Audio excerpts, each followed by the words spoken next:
One of the reasons why people now doubt whether they should be committed as they are in a local assembly, all right, all that, is because of trauma, of the failures they've seen. Maybe at certain point in your life you observe mistake around the altar of ministers who have the culture of trying to flaunt wealth. And I've spoken against that the minister is a servant of God. It doesn't matter how much God has blessed you, you serve with it. You are not going around parading. Let's leave that. Yes, sir. But that something is wrong doesn't mean you should stop doing what God has called you to do. Yes, sir. Because things are wrong everywhere. In that place where you are working, there are things that are very wrong. And you go back there with joy and gladness. Even if you are not happy, you pocket it and still dress well. True? Yes. I don't know how some of you have survived under your bosses. Somebody was sharing testimony here on time. You remember? Yes, sir. Was describing how wicked the boss. I called the people. I said, go and put that video down so that the boss will not watch it and the next Sunday it's sacked.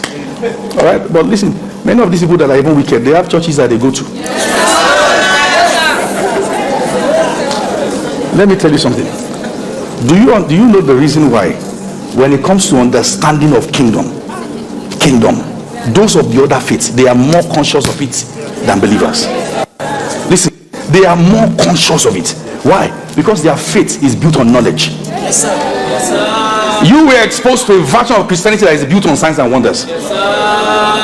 So you experience miracles, but you don't know the God of the miracle. Yes, sir. That's the problem. Yes, sir. The version of Christianity you're exposed to is received transactional relationship, not his knowledge.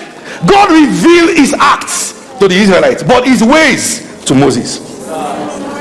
So you are being nurtured and tutored to know him for what he is, for who he is. If you don't understand this, you are not rooted. And what that means is you are at the mercy of any storm. And that's why you see many of you have aunties, you have uncles, you have cousins that the moment they wait for something and it's not like it's forthcoming, they go the traditional means. And you'll be amazed. Some of them can be deacons and deaconesses in their church. You see, listen to what I'm saying. Listen, your title is the earthly church recognizing that there's a need for a promotion. It is not necessarily a reflection of your maturity. Yes, sir. I heard that. So you can be ascending in ranks, but yet not established. And yet just one. Look at the wife of Job. She looked like a strong woman till the problem came. She said, curse God and die.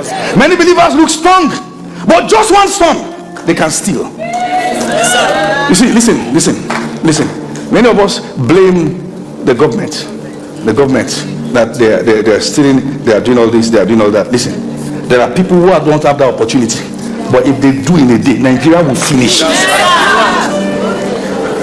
Hey, guess what? They're in church. They're in church.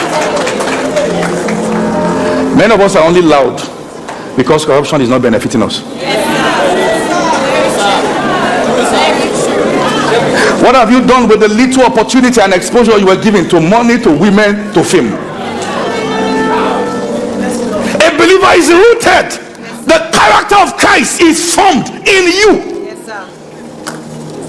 Not just confessing Christ in me, the hope of glory. No, his character, his nature. We have been made partaker of his divine nature. It is rooted in you. Do you understand? You can't live dual realms together from club to church. You can't. You can't. And listen, because we have failed to raise believers, we have all forms of junks going on. Listen, somebody can marry from church, and that's who the fellow has married from church is the worst person the fellow can ever marry in life, and yet church. Do you agree to take this person as a lawful whatever? Yes. Do you agree to that? Yes. You agree? Yes. But he doesn't know jack about marriage. All that he thinks is tradition. And I'm sorry, permit me, that the fellow dance doesn't mean he knows the God he's dancing to. That he screams and jump doesn't mean the fellow knows the God he's jumping to. How do you know those who know their God? They sit down to learn. They sit down to learn him. They enjoy the word. It must become what you have appetite for. It becomes what you have, what you rejoice when you see. You look forward for the next word session. It's your obsession. This is how you are transformed. You understand me now? The word excites you. The word renews you. You are excited at it. That's how. And that's why I said, listen, you cannot build a family on corruption. Listen, you want a home that is good, but you don't expose yourself to the word of God and prayer. Ow! You enabled it. You were dating, you were not praying. You were enjoying it. You were dating, you have no accountability.